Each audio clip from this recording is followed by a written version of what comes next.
In ShipConstructor 2018 R2.1, we've reinvented the ShipConstructor Start page.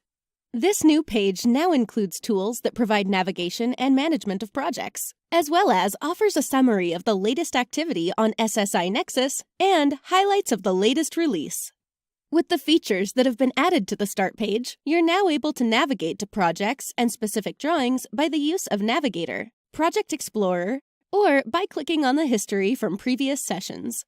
In addition to the navigation of projects, for those that have sufficient permissions, there's now a convenient link available to ShipConstructor Manager. SSI Nexus is the centralized location for information about ShipConstructor, and the new page provides a brief list of the very latest activity on SSI Nexus. This includes active community discussions, new knowledge base articles, and videos. Start provides users a description of the newest features available in the latest release of ShipConstructor. Finally, in addition to new feature highlights, Start provides convenient and direct access to launch SSI Nexus, the SSI support ticketing system, ShipConstructor manuals, and SSI Learning.